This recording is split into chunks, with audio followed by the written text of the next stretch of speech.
राधे राधे मित्रों। तो मित्रों, आप लोग राधा किशन के अपकमिंग एपिसोड में देखेंगे कि मित्रों, वीडियो शुरू करने से पहले अगर आप हमारे चैनल पर नए हैं और अगर अभी तक आप लोगों ने हमारे चैनल को सब्सक्राइब नहीं किया है तो चैनल को कर लीजिएगा सब्सक्राइब और बेल आइकन को ऑल पे करके प्रेस कर दीजिएगा, इससे कि हमारी नई वीडियो का नोटिफिकेशन आपको मिल जाए। तो मित्रों, आप लोग देखेंगे कि देव गुरु बृहस्पति आ जाते हैं और कहते हैं, अरिष्टासुर, तुम्हारा इतना दुस्साहस कि तुम श्री कृष्ण पर आक्रमण करो। तुम मेरे दिए गए वरदान का दुरुपयोग कर रहे हो। अरिष्टासुर, अभी इसी क्षण रुक जाओ, ये तुम्हारे गुरु का आदेश है। तभी अरिष्टासुर कहता है, आप कौन होते हैं मुझे रोकने वाले?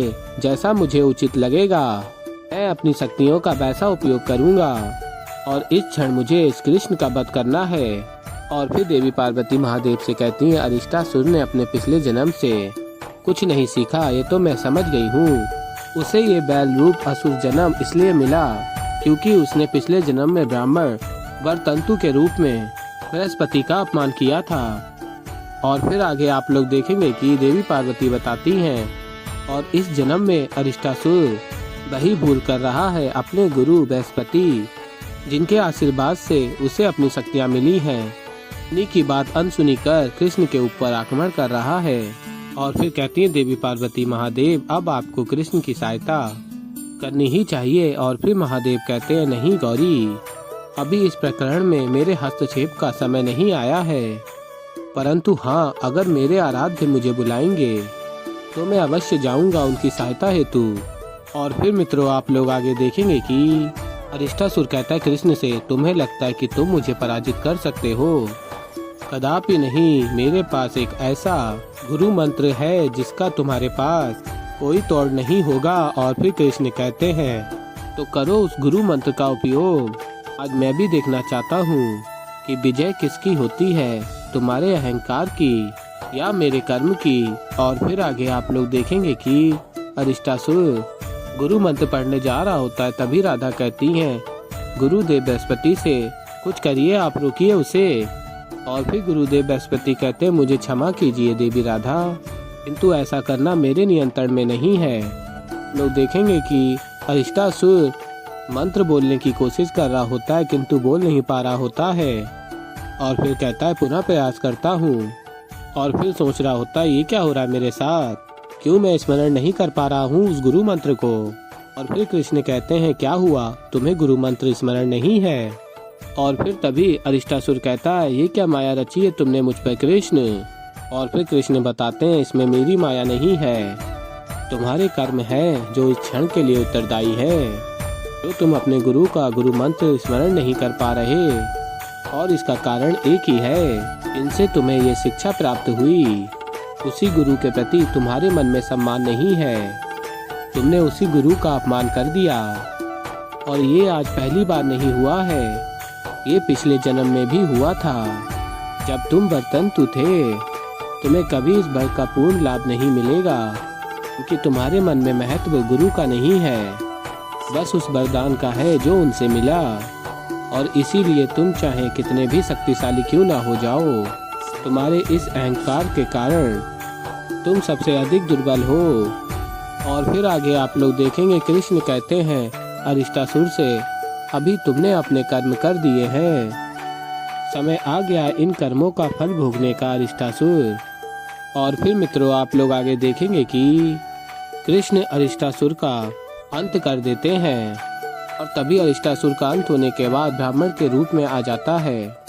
और ब्राह्मण कहते हैं, गुरुदेव बृहस्पति से मुझसे भूल हो गई, मुझे कदापि आपका अपमान नहीं करना चाहिए था, ना ही अपनी शक्तियों का अहंकार करना चाहिए था, क्षमा कर दीजिए मुझे। तभी गुरुदेव बृहस्पति कहते हैं, यदि तुम्हें अपनी भूल का पश्चाताप है तब भी मैं तुम्हें क्षमा नहीं कर सकता, अपितु श्री कृष्ण कर सकते हैं। और फिर कृष्ण के समक्ष जाता है और कहता है, अब तक मुझे मेरे गुरु का कोई मोल नहीं था श्री कृष्ण, मैंने देव गुरु बृहस्पति के वर को अब तक अपने लाभ के लिए प्रयोग किया।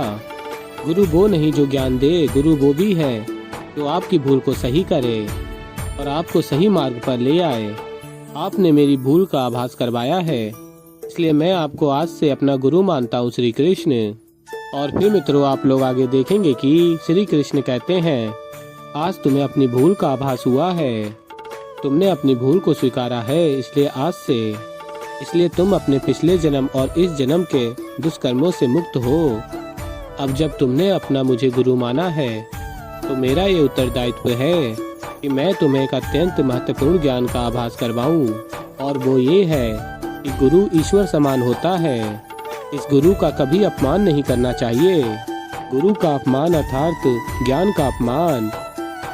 सदैव गुरु का सम्मान करोगे, कर्मों में ही नहीं सम्मान मन में भी हो तो जीवन सफल होगा। और यदि उसी गुरु का अपमान करोगे, ब्राह्मण होने के पश्चात भी तुम्हें असुर का जन्म प्राप्त हो सकता है, और ठीक वही तुम्हारे साथ हुआ है। और फिर मित्रों, आप लोग आगे देखेंगे कि सभी श्री कृष्ण को नमन करते हैं। और फिर यशोदा मैया कहती हैं, हे महादेव, यदि हमारे बच्चे सुरक्षित हैं तो कोई तो संकेत दीजिए।